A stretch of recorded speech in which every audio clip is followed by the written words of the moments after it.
about secularization, but when I received your email, after that, I got an outline of your course on Orientalism, and I thought, maybe secularization doesn't really belong in this topic. We can talk about it. I'm very happy to talk about it's it. All right, it's all right. It's one of my favorite topics. There would be another course by the name of Islamic Civilization and Cultures in the upcoming semester, in the next semester of PhD class, which definitely I'll be teaching. So we can relate it to that later on. Okay, we'll see. But having reading your email, I felt that you seemed to be more interested in Orientalism. Now, I'm not an expert on Orientalism. I might be an Orientalist, maybe. Yeah, exactly. I wanted to start from here that since you're working on Islam, so can we call you an Orientalist? Oh, maybe if you wish. But I don't. Okay. Technically, if you like, because I'm from the West, studying Islam, so I'm technically an Orientalist. But okay, fine. But again, then you have to start talking about what is an Orientalist, what is Orientalism, and it's such a broad topic. And reading your various subtopics, I felt that you were interested in something that for me is very interesting and very important: how to study other religions. किस तरह हम दूसरे मज़ाहिब सीखते हैं या पढ़ते हैं, किस approach, what approach do we use, what methods are available. So I won't speak for too long, because I don't want to repeat things that you have already learned or read about, but that to me seems to be a better starting point rather than secularization.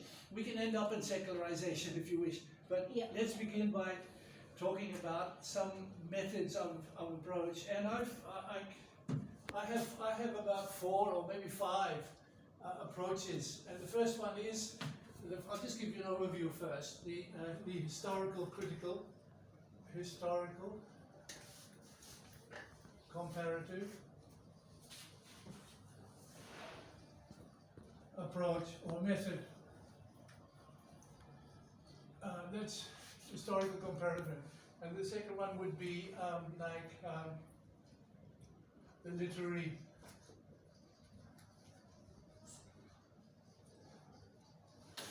approach. And then the third one would be like the apologetic follow.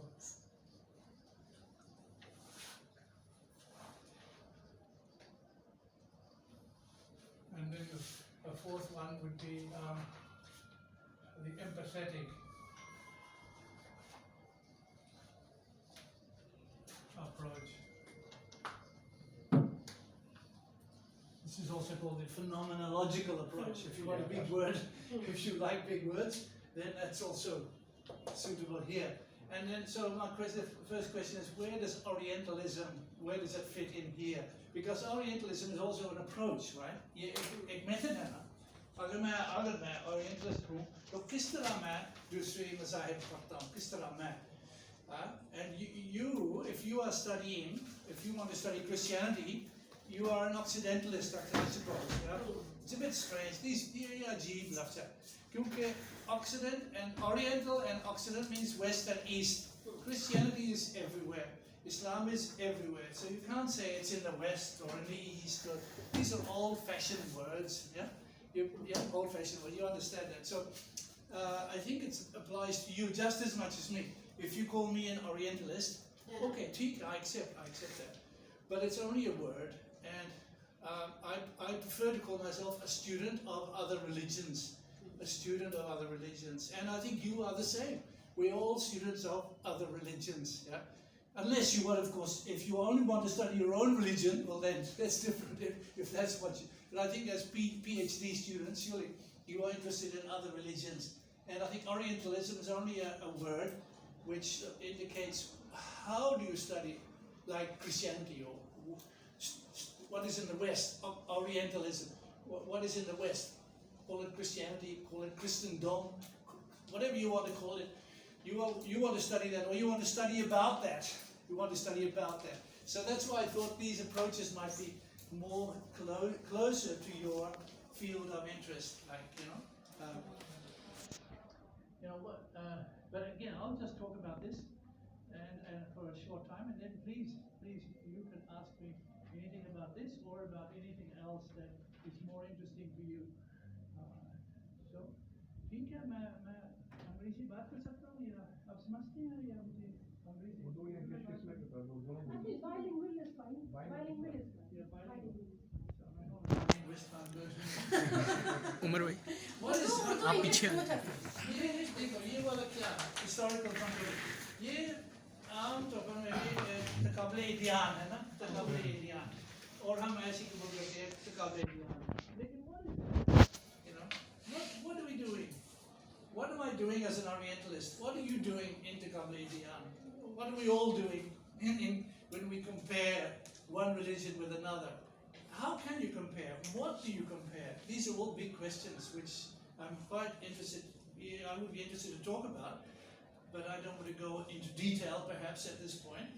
But what really do you historical, so maybe we compare the histories. Okay, you can compare the history of Islam and the history of Christianity. Where does that get you? Where does that get you? Iska fayda kya hai?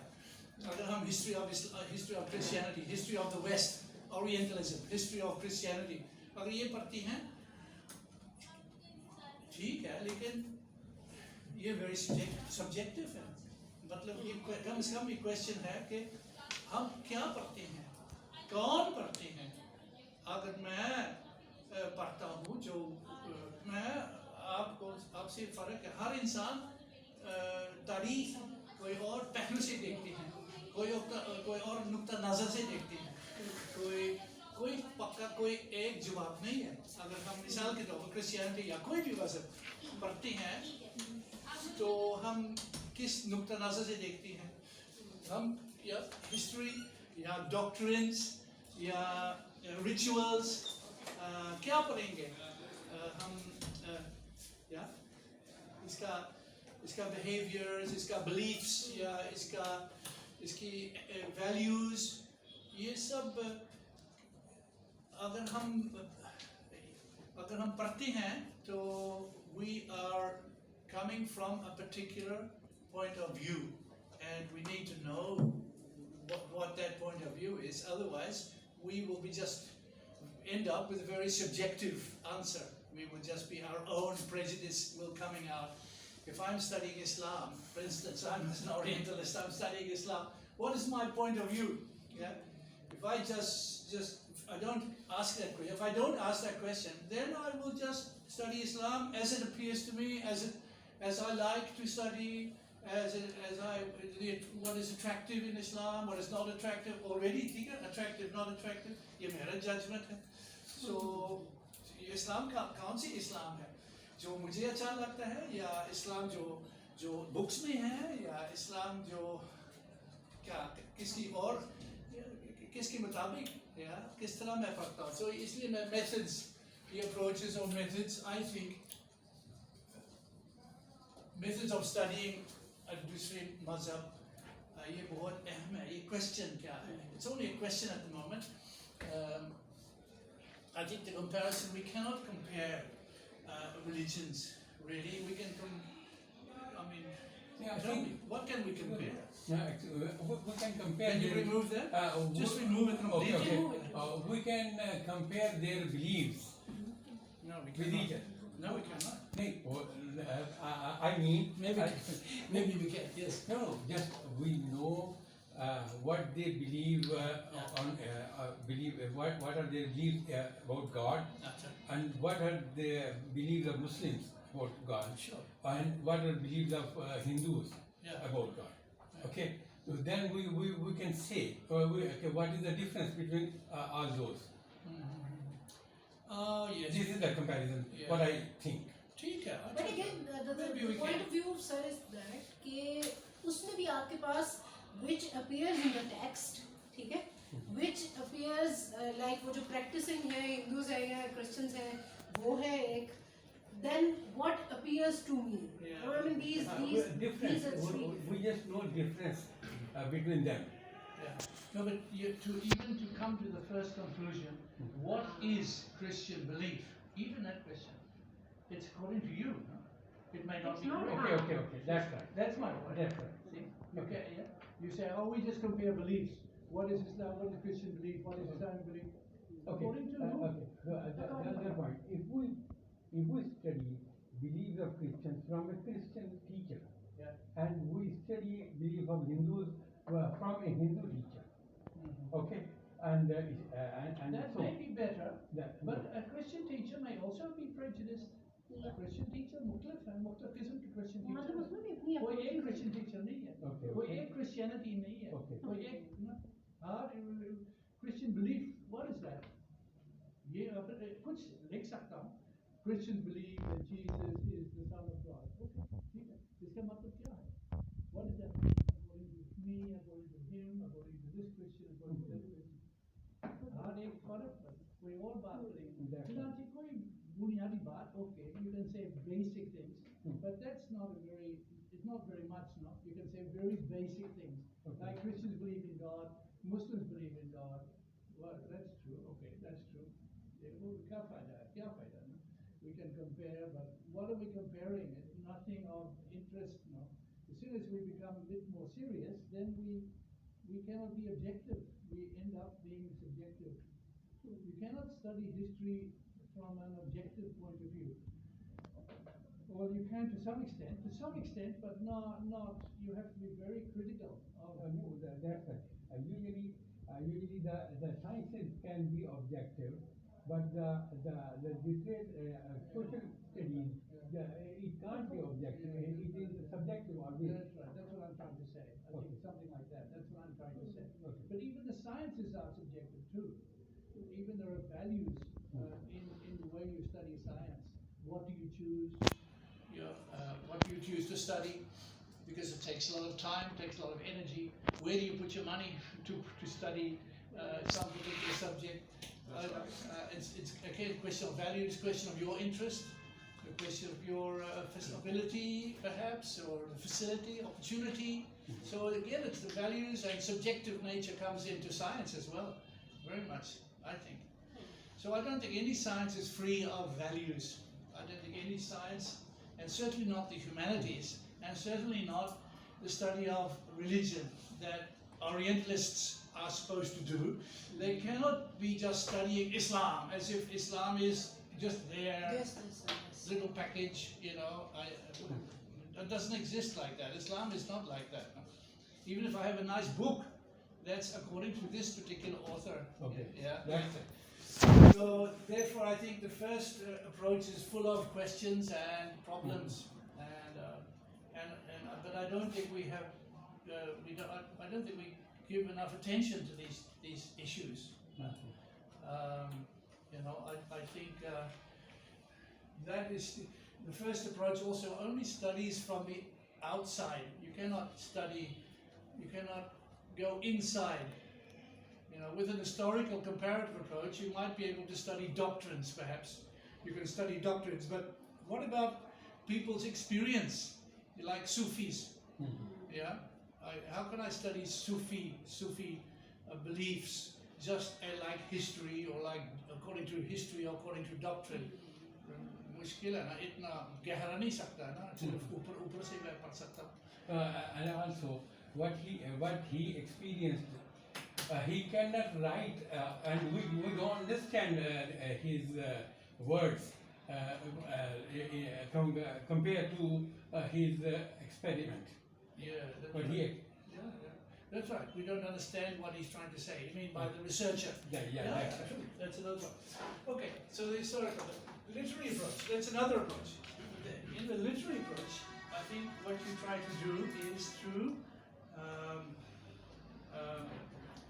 look at the books, what the so-called holy books, like the Quran, Majid, or the Holy Bible, or the Upanishad, or many books like that, and you look at them as literary products, as literature. Yeah, and I think that is possible. Just as this is possible, I mean, it's been done.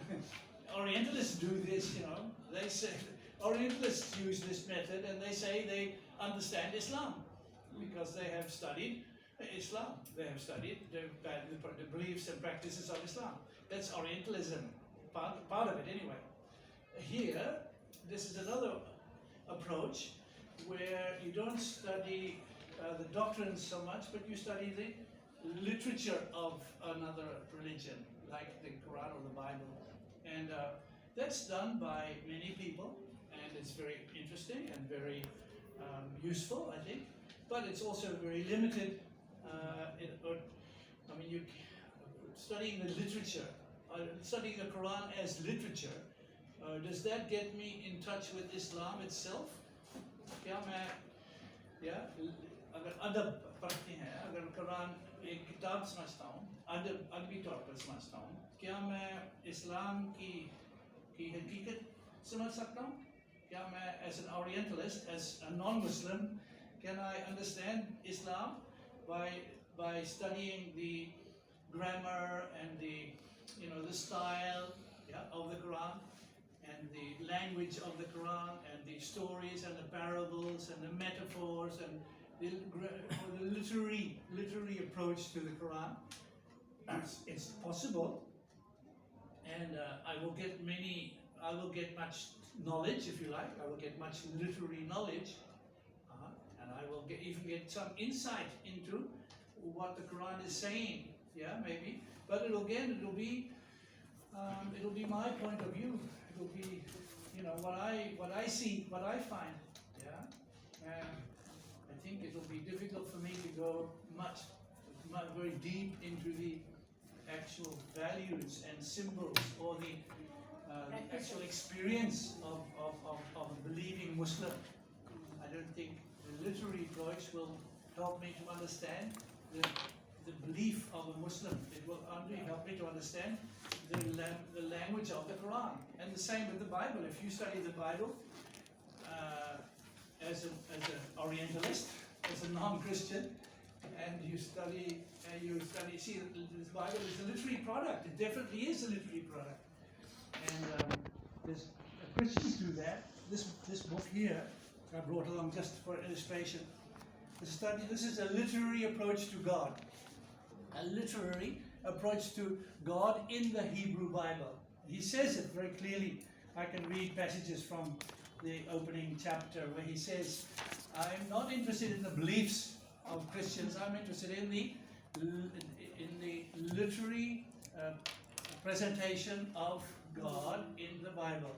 How is that done in a literary way?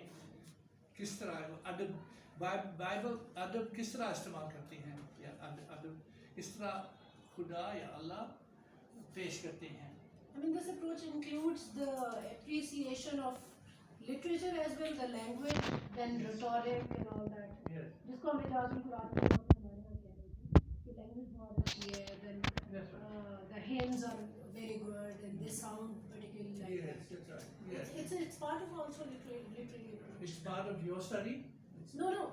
I'm asking, is it part of literary approach? Oh, I see. The what? The sounds and the... The sounds, the study of sounds, the study of I don't think so. No, I don't think the sounds syntax. are... Maybe. Sounds, I'm not so sure. That would maybe more of a musical approach or like something else, no? I don't think that's really literary. It's more the way that Arabic language works. How does Arabic language work? What is the style that Arabic language uses, especially in the Quran? And in the Bible, there are different literary techniques. Like we say actually the word is genre. Genre. Have you seen that word, genre? You know that word? Yes. Genre. Yes. So that's what we end up studying. Not so much music, but genre. And it's a French word. It means style. It means andaz. Yeah, andaz है ना? Andaz. ज़ुबान की andaz है. So we study. So the Bible is not just a history. So if you don't know genre, then you will read the first book of Genesis, and you will say that this is the way it happened. On the first day, Allah created this. On the second day, Allah created this. On the third day, Allah created this, because it's written there. वो ऐसे होता. So, but you do not see that this is a genre. This is a way of speaking. This is a style of writing, and if you don't see that, then you will not understand. At least, yeah, you will not understand what the writer, the musannif, wants to say.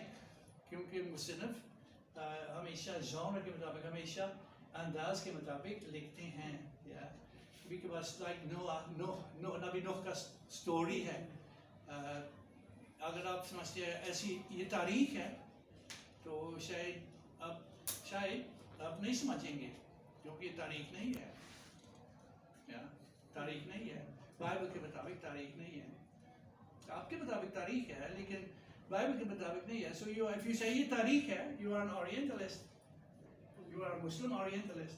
You are saying this is what the Bible is, it's history, and the Christians are saying no, it's not history, ये तारीख नहीं है. So, you want to be an Orientalist? You can be. See, if you force your opinion, अगर आप कहते हैं ना ये सही है, ऐसे इस तरह हो गया, हाँ तो ये आपका सोच है, ये आपका सब्जेक्टिव आइडिया है, लेकिन ये बाइबल के मुताबिक नहीं है. इस तरह भी ओरिएंटलिस्ट कुरान के बारे में बातें करते हैं जो फिलहाल सही नहीं है, लेकिन अपना सोच है, वो भी ओरिएंटलिज्म है. Orientalism means looking at something from your own point of view and not really listening to what the people who believe, the people who follow their book, what they say. How do they understand? As you were saying before, a Christian or a Hindu or a Muslim, they are the ones who speak to us. And that's the last approach, empathetic approach, is to listen to what the actual believers are saying. How do they understand? But anyway, back here, literary approach, it has values. I mean, it's not just negative, it's not just useless. It's got fayda, but it's limited, I would say. मेरे मुताबिक एक महदूद होती है. इसकी महदूदियत के हम सिर्फ बाहर से देखते हैं, हम सिर्फ अदब को देखते हैं, हम लोगों की तजर्बा नहीं महसूस करेंगे. एक हद तक तो महसूस भी करेंगे, एक हद तक, लेकिन I don't think it's very deep in a religious sense. It's a literary sense. So that is maybe we can talk about that a bit more. Maybe, but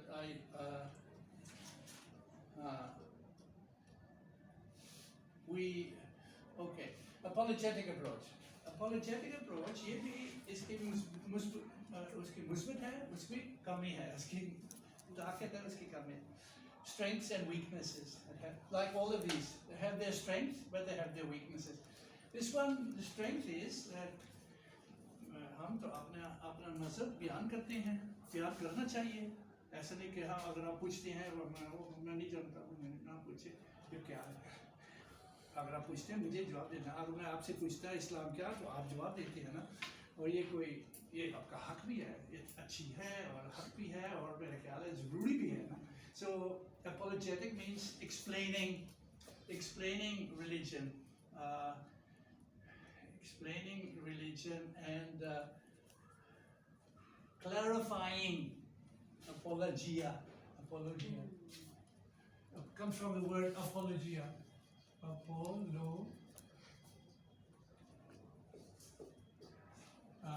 Apologia Latin is a Latin word. Apologia. It means argument. Clarification. Byan karna. Augustine, a great big.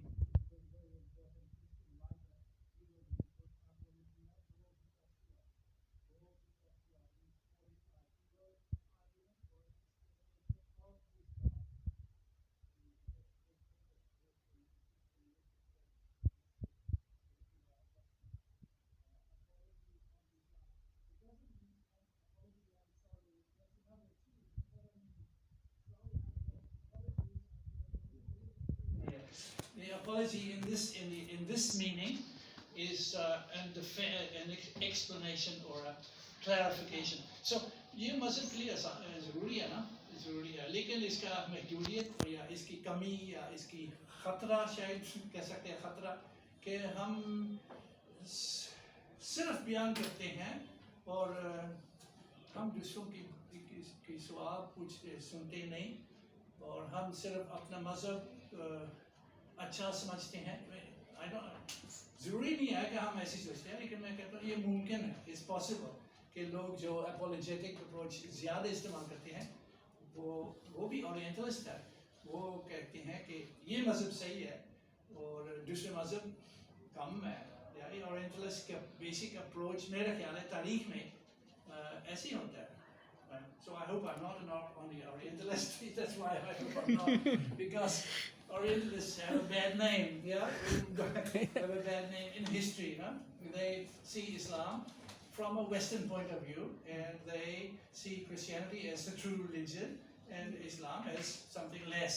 Yeah, that's a typical Orientalist, stereotypical. हम आम बात करते हैं, लेकिन सब लोग ऐसा नहीं है। हर इंसान, हर सिर्फ भी कुछ फर्क है। So, लेकिन it's a general word. It's a general word which has dangers also because it's too general. You know, it's too general. But it's still, you can use it and say that Orientalists, they are too apologetic. They are too argumentative. वो बहस करते हैं, वो बहस शुरू करते हैं, वो बहस पसंद करते हैं। वो सिर्फ एक्सप्लेन नहीं करते और बयान नहीं करते, लेकिन बहस शुरू करते हैं कि ये मज़हब दूसरे मज़हब से कुछ बेहतर है, कुछ क्लियर है, कुछ ऊपर है, दूसरे मज़हब से कुछ ऊपर है। तो ये बहस, ये ओरिएंटलिज्म है मेरे ख्याल में। ये ओरिएंटलिज्म है। तो मुसलमान करते हैं, same as Christians, Hindus करते हैं, Jews करते हैं, सब लोग करते हैं। So it's not just Westerners, सब लोग करते हैं। Yeah, आप नहीं करते, लेकिन सब लोग करते हैं। If we get a chance, we will do the same. Everyone does the same. No, we all. No, I think it's the difference between believing your religion is right for you. ना, ये तो कुछ फर्क है ना। या मेरा religion मेरे लिए अच्छा है, सही है, और मेरे लिए सबसे बेस्ट शायद मैं भी कह सकता हूँ, शायद मेरे लिए ये सबसे बेस्ट है, लेकिन सिर्फ मेरे लिए मैं नहीं कह सकता कि मेरा रिलीजन आपके लिए भी बेस्ट है। नहीं कह सकता। ये ओरिएंटलिज्म है ना, कि मैं समझता हूँ कि मेरा रिलीजन, मेरी मज़हब दूसरों से बेहतर, आमतौर पर दूसरों से बेहतर है, ज़्यादा तकरीर पता नहीं ज़्यादा क्या है, लेकिन बेहतर है कोई ना कोई वजह से। That's not possible, I don't think. Well, that's Orientalism anyway, and a lot of people are still doing it in the world today, practicing that way of thinking, you know, and looking at it from their own point of view and looking at it from a superiority point of view. So empathetic approach, ये है approach. Empathy means feeling with. M is with. Pathos is feeling. Yeah, pathos. Logos and It's a Greek. That's Greek. Pathos, pathetic. Yeah, many words come from that word pathos. And so empathy, feeling with. तो अगर मैं ये तरीका है कि मैं अपनी जूती उतारता हूँ तो मैं आपकी जूती पहनता हूँ, ठीक है, मिसाल के तौर पर। मिसाल के तौर पर don't worry. But और आप क्रिश्चियनिटी पढ़ना चाहते हैं तो आप मेरी जूती में आए, metaphorically speaking, या आप मेरी जूती में आए। अब आप कोशिश करते हैं कि मेरी तरफ से देखना, मेरी एहसास महसूस करना, मेरे पॉइंट ऑफ व्यू से देखना थोड़ी देर के लिए। ऐसा नहीं कि अपना मज़हब छोड़ देते हैं, नहीं, ये तो नहीं, ये मज़हब नहीं है। That's something else, ये कुछ और है। As students, हम अपना मज़हब छोड़ नहीं देते, लेकिन as students हम दूसरे मज़हब के अंदर आते हैं, बजाय कि हम सिर्फ ये घर बाहर से देखते हैं, हम अंदर आते हैं।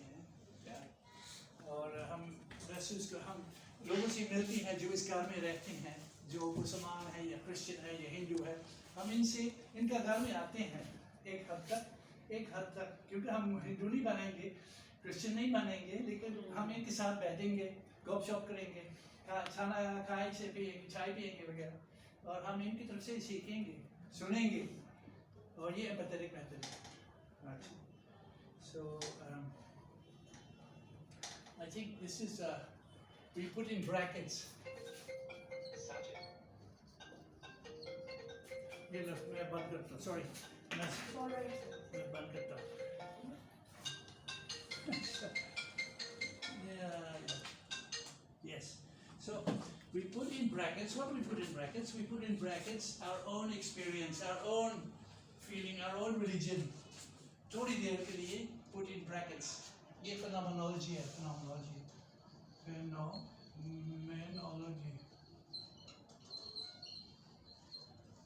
Husserl ना वो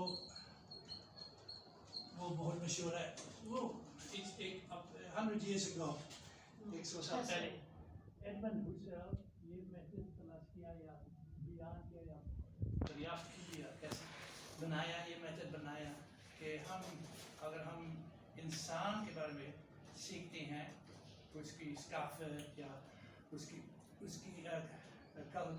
मजहब या उसका सोच, तो हम अपना सोच इन ब्रैकेट्स करते हैं, हम पीछे रखते हैं थोड़ी देर के लिए, और हम इसके अंदर आना कोशिश करते हैं। So, क्या मुमकिन है? ये भी एक सवाल है, ये भी क्वेश्चन है, क्या ये मुमकिन है? It sounds good, it sounds possible, but is it possible? That's another question. So, जिसके बारे में हम बात कर सकते हैं, लोग इसके बारे में बहस करते हैं। मिसाल के तौर पर गदामर